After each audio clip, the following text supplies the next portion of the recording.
Hello, friends. Within a year, probably, Rebecca and I are going to release a novel that we actually wrote about 5 or 6 years ago. And in this novel, the social hierarchy has divided into basically two classes, the elite and everybody else. It's not that fictional, is it? This is something we see reflected in our own world. More and more, this talk of the elite, the 1%, whatever it is, the people that are on top socially and not only control most of the finances, but we imagine control most of the power and influence in the world. Here's the thing though. We know that somebody can be extremely, extremely wealthy and be a very happy, joyful person. They can also be a very miserable person, very sad, very depressed, very unhappy. And it's the exact same thing with a homeless person. They can be very joyful, very filled with love and life. And some of you have been homeless and have been in that experience. And conversely, can be completely miserable.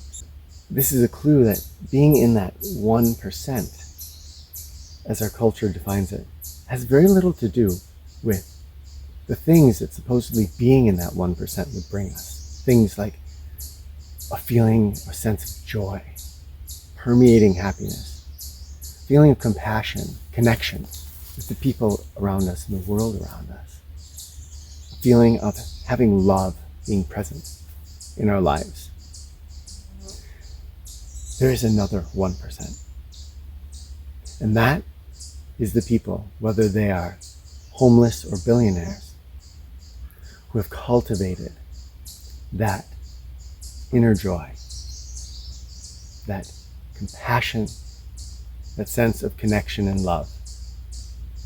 And today, I would like to give you a roadmap, basically, to getting to be part of that 1% yourself.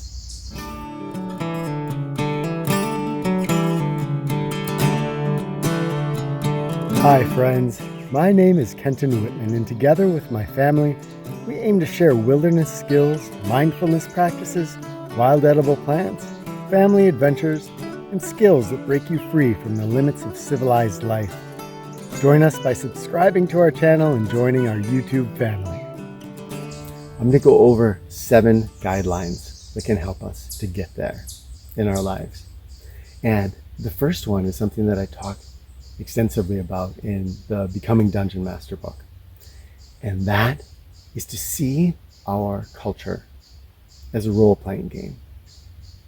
This is really important because for most of us, unless we grew up culture hopping, going to all kinds of different countries or cultures and experiencing the reality, which is that cultures give us a set of guidelines and a viewpoint of reality, but it is not the only one. Unless we've had that experience, we probably have grown up in a culture, and it's been very difficult to question that cultural paradigm. Those rules, those ideas and assumptions about what is good in life, what life is about, meaning, personal identity, all of these things given to us by our culture. And I'd argue that the typical culture being spread largely by the United States is maybe not one that really leads us to a deep sense of inner joy and connection. But if we're stuck in it, if we think it is the reality, then we have very little chance of seeing outside of that box. When we can look at our culture as a role-playing game, meaning that it is a bunch of people that have come together and are following some largely arbitrary rules that could be quite different, again, if we belong to a different culture or a different time. 100 years from now, those rules and ideas about what life is, even right here in this culture, will look very different than they do today. So as we start to recognize that, then we can break free of those. We can look at it and start to play it instead of being played by it. That changes our whole feeling, our whole sensation of interacting with life. Because suddenly it's more game-like. We take it a little less seriously and we start to explore instead of just follow. Number 2 is something I've spoken about in past videos, and that is not allowing our mind to crystallize, or just being aware when it crystallizes. Now, if you don't know what I'm talking about, what I mean is when our mind looks at an idea, looks at a situation, looks at a person, and then you'll feel the sensation of your mind kind of locking down onto a judgment about that situation. It might be a political issue, and someone brings that up, and you feel, boom, your mind locked down. It should be this way. It could be a person you see, and you look at them and you say, I'm not going to talk to that person. Whatever it is, our mind loves to crystallize. It loves to lock onto an idea, because when we lock onto an idea, it kind of feeds our ego and it makes us feel like we are in the right, more strong, even though all of us know deep down inside that whether it's a political issue, whether it is a person, whether it is a situation, all of these things are multi-layered. They are nuanced situations that contain a lot more information than we know. Even if we've studied something really, really extensively, there's more to know about it. And so when we don't allow our mind to crystallize, it doesn't mean that we can't hold to an idea or hold to a conviction. But we are always open to more knowledge, to more exploration. And again, this gives us a different sensation of life. Life feels curious, feels more playful, doesn't feel as stressful. Because whenever my mind crystallizes, it ceases to interact with reality. Instead, it's only interacting with its own imagination. And our deeper wisdom knows this. So our little self that likes that crystallization is going, yeah, look, I feel strong about this. And our deeper wisdom self is going, oh, you cute little thing. Again, you're doing it. Just being all wrapped up, all entangled in an idea.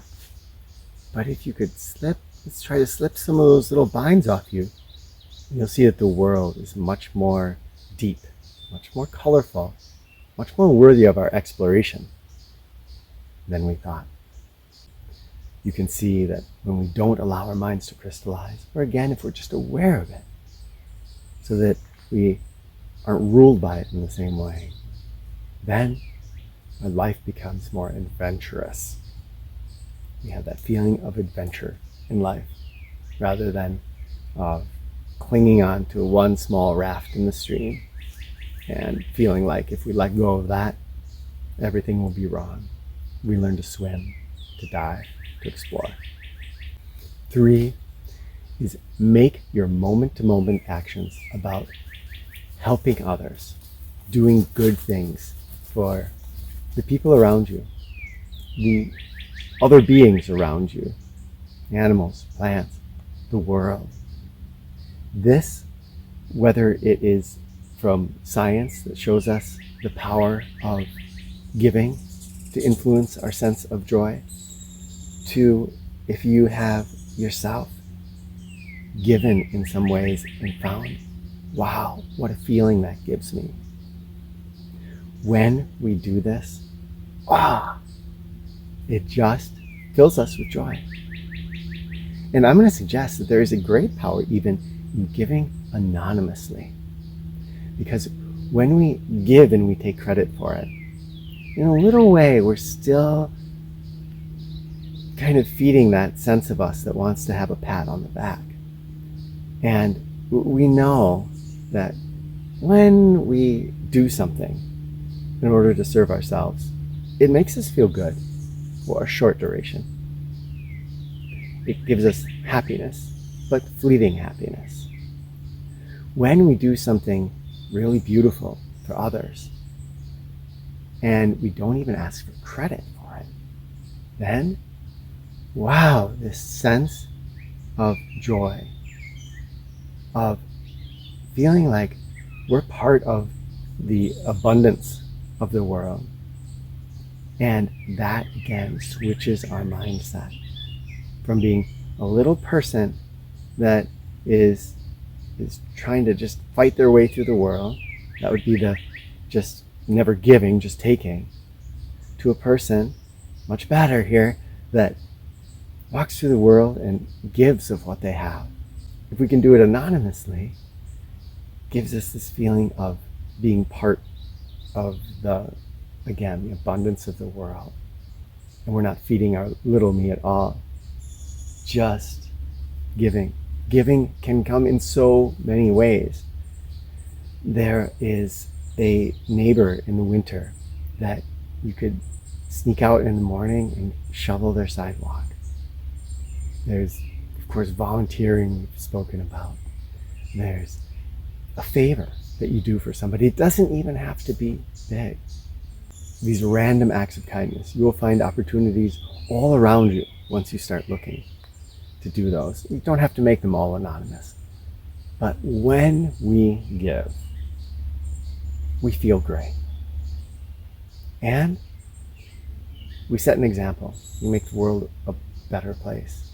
Recently, I was talking with Rebecca's mother, and she's been connecting with an old friend of hers who, this person has a lot of money. And this person has started to reach out and do random acts of kindness. And I think what's waiting for that person is a new sense of joy, something that goes far beyond the fleeting happiness that many of us think of as the only thing we're going to get in the world. Because that route to giving, that is the route to joy. That joy that permeates every moment of our life experience. Number 4 comes from my good friend Brett, who has said to me a few times, and this idea sticks in my mind, that the very best thing we can invest in is relationships. And so let's say I'm into investing and I sit down and I spend the day on making money, and I make an extra $5,000 today. That may give me some of that fleeting happiness, but it's going to be a very different currency that I build up if I spend that time on relationships, on connecting with the people that I love, or connecting with people in my community. Relationships, again, don't have to be just about human beings. This could be relationship with other creatures, with my pet dog or a horse. This could be a relationship with nature. This could be a relationship with self. You're seeing how all these interact together. When I invest in relationships, I'm investing in something that not only brings that lasting joy, but has so many other dividends. When I have good relationships around me, we know it's really good for our physical health, it's good for our mental health. I have friends that will help me out of situations if I get into trouble. I know that I have very easy people to give to, because it's easiest to give to the people that we know and love if they get into trouble. There's this beautiful exchange that happens in these relationships. And so when we start to invest ourselves in that as one of our primary focuses in life, it switches up. And I'd say this for every single one. It switches up our basic sensation of life, basic approach to life, and does it in a way that brings so much more joy than the fleeting happiness of investing in getting more Facebook likes or getting more any other symbolic representation of actual connection. Relationships are that actual connection with others or with self. And no symbolic representation can compare. Number 5 is to be conscious of the diet that we feed our minds. This again is something I've spoken about in past videos, and it's important, very important, because our cultural default is to feed our minds with a lot of junk mind food. What that does is it gets our mind mindless, so not mindful. It helps our mind to be just more spastic and jumpy around, kind of the cultural default. It helps to keep us in a state of fear and stress and tension. If we look at news or a lot of other media, a lot of YouTube content, all about what is wrong, without offering usually really concrete solutions on how we can shift the things that we perceive to be wrong and make them more positive. When we feed our mind a more positive diet, when we are aware of what things do, mind food does when it comes into our mind, then we'll naturally start to just mentally consume healthier things. And those healthier things make our mind healthier. When our mind is healthier, we spread that healthy mindset around us. And we actively create a world that is unlike the one that we may be hearing about through some of the more fear-based sources. So when I watch a movie, when I look at news, when I go onto YouTube, when I listen to music, what are my choices? What am I feeding my mind? When I make a choice, am I going to concentrate on investing in money today, or am I going to concentrate on investing in people today? I'm feeding my mind a different diet. When I have a conversation with somebody, I have a lot of control over how that conversation goes. What topics, what mood, how am I going to approach that person in a way that creates the best mental diet for both of us? Now, of course, we cannot control everything that comes into our minds. We may have a friend that comes to us today and is very angry with us for some reason. And we can't really control that input. But again, from becoming Dungeon Master, I spoke about how we can take any of this input in 2 different ways. That person comes and yells at us, we can turn that into division, into a feeling of stress and anxiety and anger back at that person. Or we can turn that into a deeper connection with this person, a deeper level of understanding. We do this through different ways, obviously, through listening in response rather than automatic reaction. And the fruit's waiting for us when we either curate the content coming into our minds to make sure it's not all fear-based, or B, we interpret that content in a way that empowers us. Either or both of those strategies are going to give us a very different mind diet than we get if we just habitually and reactively consume whatever comes into our mind. Number 6, know thyself. This is ancient advice, right? But so important. When we know ourselves, we are aware of our mind's activity. This is not something we're taught in our culture. More and more, we're starting to see it. Meditation offered in every place from the military to elementary school. But until that becomes more of the norm, a lot of us are still going to have most of our mind activity running on autopilot. when we don't know ourselves, we are not really aware of our motivations, what drives us. And when we're not aware of our motivations and what drives us, then our actions come out of an autopilot. Our actions are driven by forces that we do not understand and we are not aware of. So that we can get to a place in a culture where it's kind of normal that a person has a really strong stance on something, but they have never gone deeply enough into themselves to notice that that stance is not even theirs, that it's just been given to them by their upbringing, whether that was their family or the religion or the politics that they attach themselves to. And now we can have all these things which we think define us, these issues, these ideas, but they aren't even ours.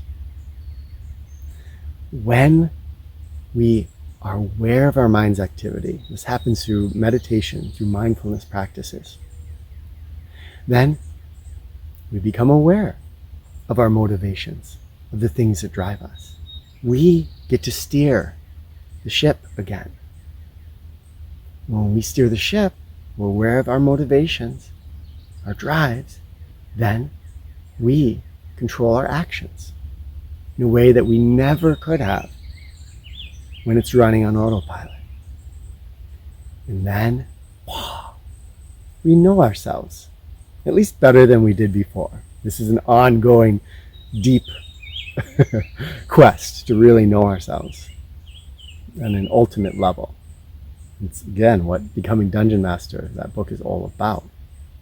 But every step we make in that quest to knowing ourselves a little bit better means that we're more aware of our mind's activity and we are less pushed around by every reaction that we had before that ruled over our lives.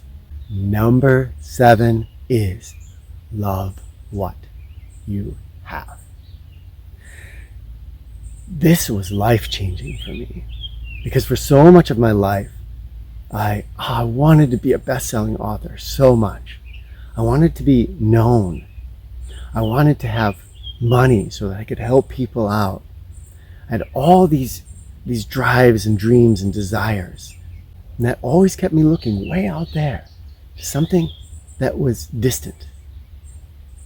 When we are obsessed with those goals, when we're just thinking about that thing that we could get that will make us happy, then we're reaching always outward. We're training our minds, this is the important part, we're training our minds to run after things. And we'll notice that when we get that thing we're running after, we'll stop for a moment and we'll have that fleeting happiness. This is awesome. And then, because we've been training our minds into running, we'll look up, we'll see the next thing, and we'll start running after that. And we will never reach that goal that we're running after, because that goal isn't the thing. The goal is the joy that we imagine that thing will bring us. So it becomes run, fleeting happiness. Throw it down, run, fleeting happiness. Throw it down, go, go, go. When we can experience joy for what we have, wow. And this can be the normal things in life. You may have vision so that you can look around you and see things. You may be able to walk on your legs. You may have food to eat in front of you today. And often it's not until we lose those things, those basic things that we took for granted, that we realize how precious they are, how much they enrich our life, how vital they are to our sense of well-being. And often, and tragically, this is people around us, a child, a partner, a friend, a parent, who we just kind of take for granted because they're there. And just imagining for a moment losing that person can sometimes sweep us into a sense of deep gratitude for having them there. And that's a viable method that people use, is to imagine the loss of that thing that you just are taking for granted. Imagine losing your vision, put out a blindfold for 3 hours. For me, it's more effective for me just to look at Rebecca, for instance, and I do this all the time, and just feel this deep gratitude. See my children, look at the food I'm eating, and just fall in love with these things. When we do that, when we love the things that we have, it does not mean that we can't keep questing after things. It does mean that we're not dependent on those goals for our sense of happiness. So we can just enjoy, if we want to, the chase, the exploration of going after some goals. But at the same time, we can love and appreciate the things we have. So those are 7 strong tools that can guide us toward achieving that 1%. Being that 1% in our culture. But here's the most beautiful thing about being part of that 1%, is that the joy, the deep happiness that we get, the sense of belonging, of love that we get when we become part of that 1%, this is a currency that is very unlike money, for instance. Money and many other resources, if I have this much and I give away that much, all I have left is this much. But that joy, connection, love, these are kind of magical currencies that increase in abundance when I give them away. So as I develop joy in my life, if I have this much and then I give away some of that joy, I now have this much. The more love we give, the more joy we express to others, the more comes back into us. And then that 1%, through us becoming part of that 1%, we can make the 1% maybe into 2% or 4% or 50%. In fact, the more we grow that joy, that love, that abundance of connection in our own lives, the more and more we have to give away. The more we give it to others and it grows in their lives, the more they have to give away. And we can have a vision of that 1% becoming not an exclusive club, because it doesn't have to be at all. At 1%, we can have a vision of it becoming the 100%. As we move in that direction of building up that in our own lives, and then spreading it around us through our own goodness, through sharing with others, through loving others, giving to others. These are the things that life is really about. And this is probably a necessary cultural shift for us at this point, that we move in this direction of seeing the real currencies of life. Again, doesn't mean we have to discard the other currencies. I would argue that it is possible to have other currencies. I can have food, I can grow food, and I can give it to other people. It's a currency, and it's maybe a decreasing currency because I only have so many potatoes and I give some away. But at the same time, I can have the underlying foundation of my life being the investment in this deeper currency. So my friends, that is my hope for us, is that we can all move in that direction together. And of course, please share in the comments any thoughts about this or any ways that you cultivate that deeper currency of joy, connection, love in your life. Because the more tools we have, not all these tools I've shared today are going to maybe be appropriate for every person, because we are all complex, nuanced beings that have our own preferences and ways that we work.